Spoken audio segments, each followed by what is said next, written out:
Hello everybody, great to have you alongside for the show. Today a couple items ahead are a triple play and a trip down memory lane, plus a couple of interesting interviews from the MOSPORT 200 weekend. The triple play could also be called an invasion. Canadian drivers took over the Milwaukee Mile last weekend. The first of the triple play came Saturday, June 3rd from Toronto's David EMPRINGHAM. The Players Limited Toyota Atlantic Championship made its fourth appearance at the Milwaukee Mile for a 60-lap race. Qualifying was rained out, so the grid was set based on the morning practice times. EMPRINGHAM was fastest. He starts on the pole, but will not be credited with the pole qualifying points. Series rules dictate that the qualifying points are to be earned during a scheduled qualifying session. Quebec driver Bernie Schuchman and Patrick Carpentier lined up 11th and 12th, respectively. With championship contenders Carpentier and Richie Hearn starting near the back, EMPRINGHAM breathed easy for the start of the race. David led flag to flag for the convincing victory. Patrick Carpentier charged to finish second.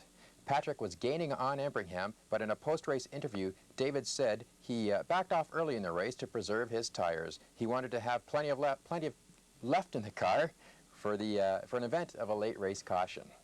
David now has 3 wins in 5 races going into this weekend's race at Circuit Gilles Villeneuve in Montreal. Here are the top 5 from Milwaukee.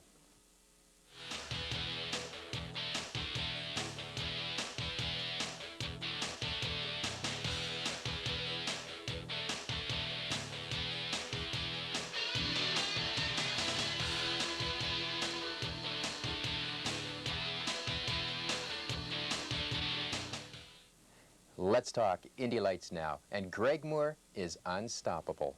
Greg did not start on the front row, but he did have his best oval qualifying run of the year, starting 4th. A record was about to fall. With 4 wins, Moore was tied with Paul Tracy's 1990 record for consecutive wins in a single season. Come race time, Greg Moore was primed for victory and a new record.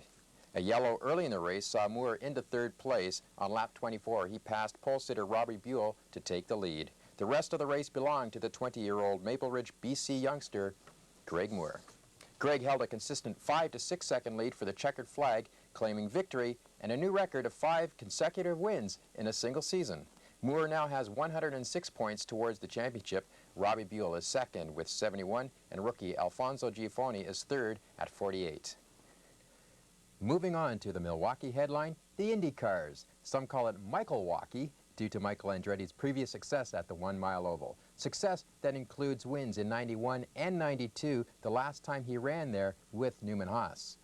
1 week after winning the Indianapolis 500, Jacques Villeneuve was content with an 11th place start following qualifying. Team Green had their problems with Villeneuve's Players Limited Renard Cosworth. The pop-off valve was changed just prior to qualifying, and that helped a little. Paul Tracy could only manage a 7th starting spot. The race started under yellow due to track communication problems. Teo Fabe had the pole, but the race soon became a battle between former teammates. Al Unser Jr., the defending champion, was happy to be back in a race, let alone leading it. Paul Tracy was hot after Al for most of the race. Tracy made his final move on lap 179, going on to victory, his 2nd of the year, and a contribution towards the Canadian triple play. Jacques Villeneuve managed to get as high as 5th. A pass by Robbie Gordon with 2 laps to go relegated Villeneuve to a 6th place finish. Following the race, Villeneuve was quoted as saying, "Running a race 1 week after spending a month at Indy is difficult." Difficult, maybe so, but Jacques Villeneuve still leads the championship. First, a look at the results for Milwaukee, and then the points.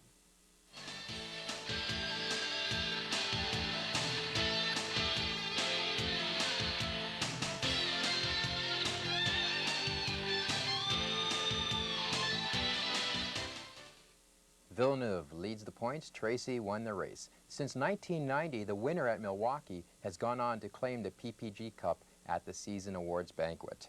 Let's stop for a moment and take a look at this. Canadian drivers lead all 3 major open-wheel categories. EMPRINGHAM, Moore, and Villeneuve lead their respective classes. Carpentier is second to Emp in the Players Limited Toyota Atlantics, and Tracy is tied for 3rd in the PPG INDYCAR Series. We can be proud of this and spread the word around. This is good news. Now, Winston Cup cars were at a resurfaced Dover Downs International Speedway June 4th for the running of the Miller Genuine Draft 500. Kyle Petty should start way back more often.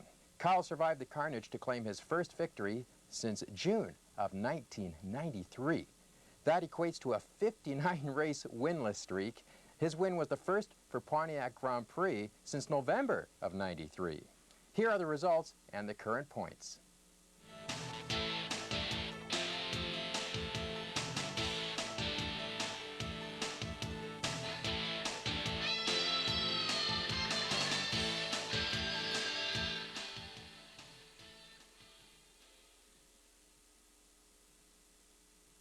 Time for a trip down memory lane.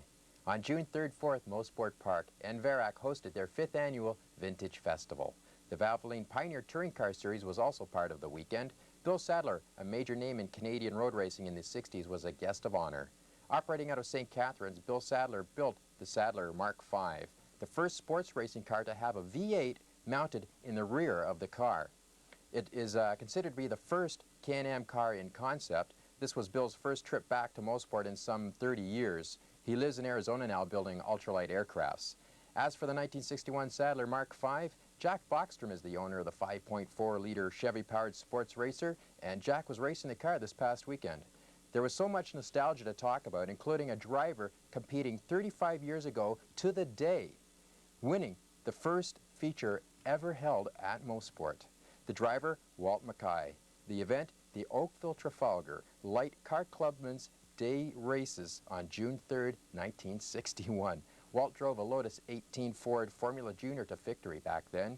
You'll find out how he did on June 3rd, 1995 in just a moment. The Valvoline Pioneer Touring Cars had the first feature race this weekend, a 3-hour contest that ran Saturday afternoon at 4 p.m. 20 cars registered for the weekend, and come race time, the field was down to 19. Scarborough firefighter Jim Kelly's engine blew in his Learn Not to Burn Nissan NX 2000.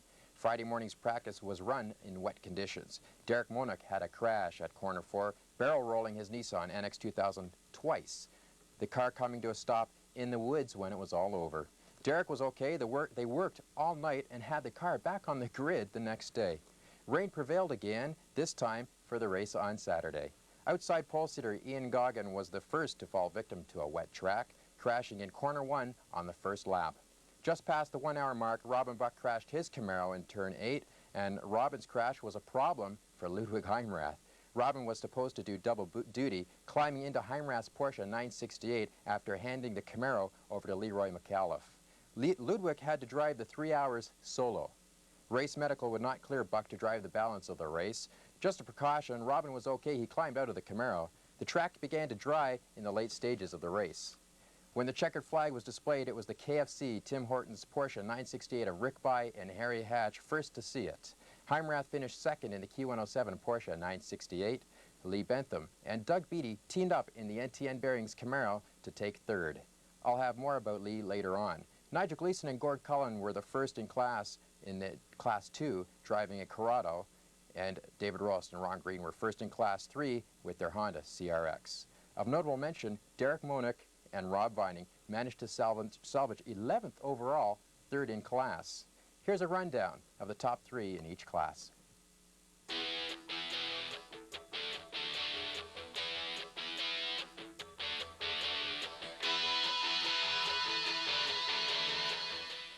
Sunday morning brought brighter skies, and the day belonged entirely to the vintage cars. Feature races were the order of the day, with a 1.5-hour vintage endurance race at 9 a.m.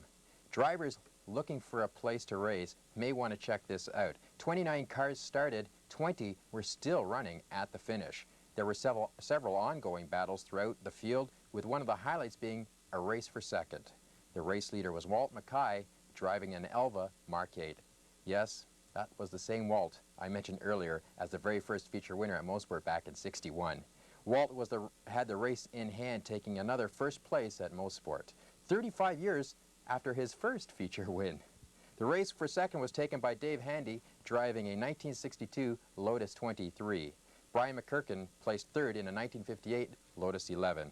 Larry Ketzler was in the battle for second and third until the last lap. He was sidelined on course, but still finished fourth. Here's a look at the finishers.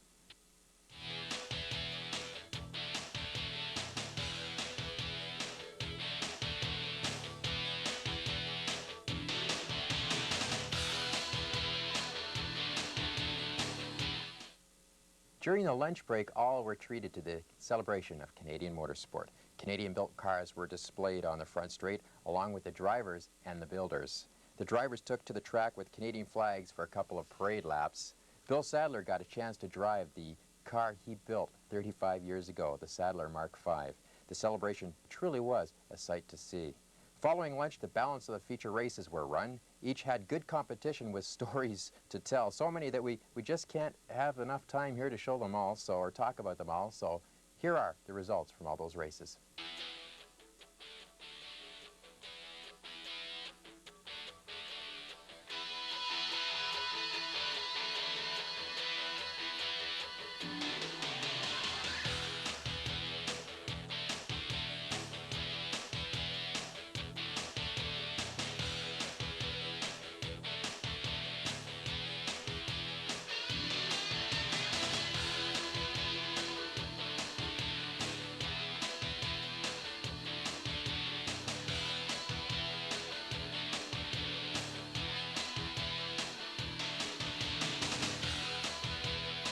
Kanaska Motorsport owner Vic Sifton competes in the SCCA World Challenge Sports Division.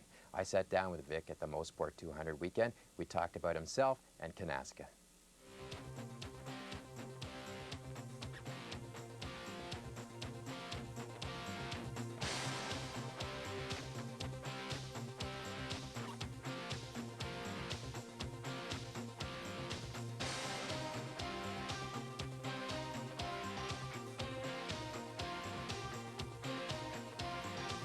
Well, we're not just keeping our eyes on Kenny Wilden and Ron Fellows, we're also keeping our eye on Vic Sifton in the World Challenge Division, and the division that you finished 6th in round 1 out of Phoenix. That's right. It wasn't intentional that I finished 6th, but that's just the way it happened.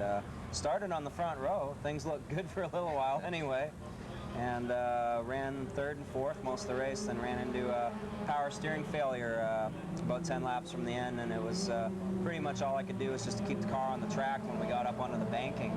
And brought it home in 6th, which, funny enough, left me on the pole for MOSPORT with the new inverted top 6 standings. And so it was kind of a blessing in disguise. Yeah, I guess so. And this being your home track, you must be really confident about this. Yeah, I am. I'm very confident about it. We were quickest all day Thursday in open testing, and yesterday we were 2nd in both sessions, but a few tenths of a second. I'm a little off the mark that Richard and I set here last year, which was a blistering pace. Maybe I should have got him back to drive the second car again this year, I don't know, but we'll be sitting real pretty for the race come tomorrow. Well, you guys should be one to look out for, because last year you guys set some records. Yeah, I think the qualifying record was set at a 125 last year by Richard, and the race record was 126.9, which is something that World Challenge had never seen here at MOSPORT before. The speeds up the back straightaway were incredible. We were R2 Camaros with the supercharged engines last year were hitting 169 miles an hour up the back straight, and it's something that unibodied cars have never seen at MOSPORT. That's about 5 miles an hour faster than the Trans Am cars. Wow. Well, Vic not only drives, he also runs a few teams. Can you just tell us a bit about the programs you have underway right now? Yeah, it's almost embarrassing. I'm almost losing count, but right now we have a 1-car Indy Lights effort going for the full season with Jeff Andretti as our driver. Jeff's a great kid. He's coming back, obviously, from some serious injuries he got at the Indy 500 a few years ago. But he's okay, and Mario's in there giving him a hand, and it's kind of different having a guy like that hanging around your pit. It must be quite a treat to have him hanging around the pit. It is.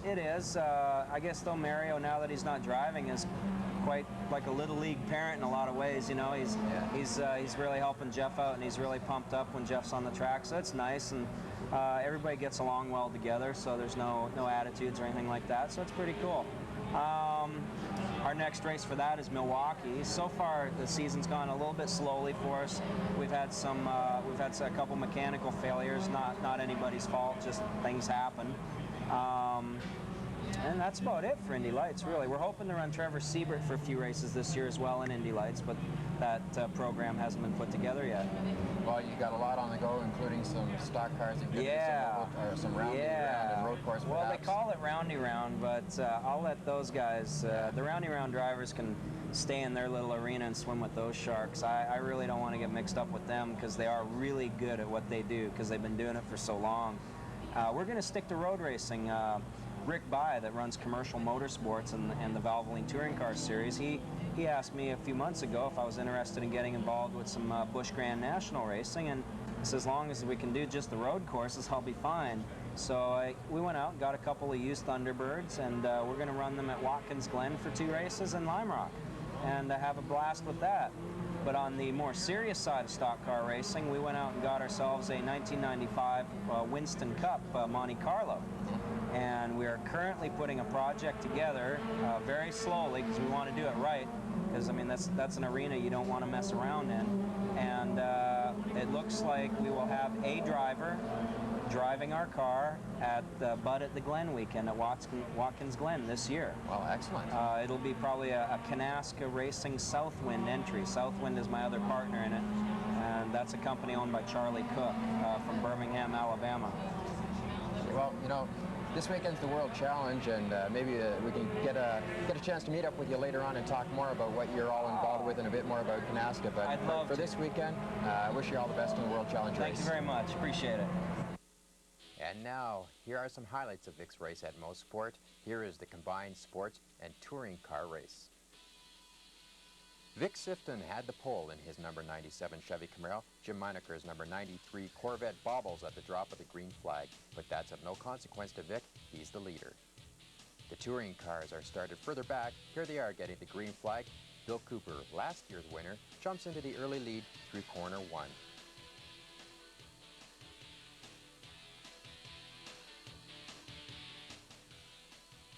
Vic Sifton continued to lead, but was pressured by the 01 Porsche 911 of David Murray.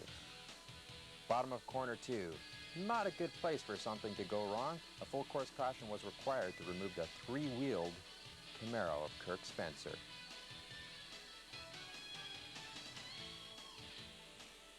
David Murray battled back from a stop-and-go penalty to take over the lead from Vic at about the halfway point. Murray would continue on to take the victory. Vic Sifton finished second, and Jim Meineker survived a late race spin to finish third. The team applauds their efforts while Murray continues on his victory lap. Second place is a good showing. Let's meet up with Vic at the winner's circle. Well, here in Victory Lane, a heck of a lot better than last year's finish. Congratulations. Well, thank you very much. Anything's better than last year, running third the whole race and crashing into the second place car on the last lap. There's no way to do it. But this year it was fun. It was a hard race, but it was a lot of fun. Good and clean. How about it? Anything else that you could add to the race itself? Yeah, the track was real slippery. Well, you guys ran right after the Trans Am, so there's obviously the reason that they even mentioned themselves that the track got pretty greasy towards the end. It did, and it got greasy in places that I've driven here for a lot of years, and it was greasy in places I'd never slid around on before, and so it was surprising. Yeah, how about that? Make you a little bit nervous then? Bit unfamiliar situation then for you? Yeah, I almost lost it on the first lap in corner 1. My tires, I didn't warm up my rear tires enough, and I started in the front straightaway in first gear and just spooled up the engine too high, and going around corner 1 I carried too much speed and went around the whole corner sideways, and I still stayed in first place amazingly enough for the first couple laps. I don't know how. I think everybody else was just scared as heck as hitting me. It was great to see you here at MOSPORT this summer, and great to see you definitely here in the winner's circle. Thanks a lot. I appreciate it. During the MOSPORT 200 weekend, there were cars like Porsches and Camaros and Hondas and Nissans, but there were only 2 of these cars on the track. Around us here are 2 of the nicest cars, the prettiest cars I think we've had here at the MOSPORT 200 weekend. And in fact, making your first appearance in World Challenge and your first appearance here at MOSPORT. Tom, you own this team. Tell us a bit about the cars first off. Well, these are hand-built, limited production cars. They're called the SSZ Stradales. We've been building the cars for 15 years. We build around 20 cars a year. The concept of the car is a very fast, fun toy. And how did the drivers feel about it? We'll get their opinions, but what did they relate to you? We've had them tell us they're too fast every now and then. Where else have you run these cars besides your first time here in the World Challenge at MOSPORT? Oh, the typical Midwest tracks, Elkhart, Blackhawk, Brainerd. We've been in the SCCA club racing circuits for quite a few years. This was to move up to pro racing, to get some exposure on the vehicles and further the product. You going to move the team on to Lime Rock for next weekend's event? Of course. It looks pretty good. I'm going to just get the drivers in here. First of all, Wade, which of these two cars do you get to drive? I drive the green one here. I'd like to say that this is one of the prettier tracks I've ever been to, and the people around here have just been wonderful to us. It's really been a wonderful experience. How about your race itself? Can you just describe how the race went for you? I did not set any speed records. I kept it on the track, and I was real pleased with finishing in a decent position. The track is very tough. I think local guys have a big advantage, and this being our first time, we definitely had a learning curve to go through. Well, around here they say that if you can drive MOSPORT, you can just about drive any track. I'd like to hope that's true.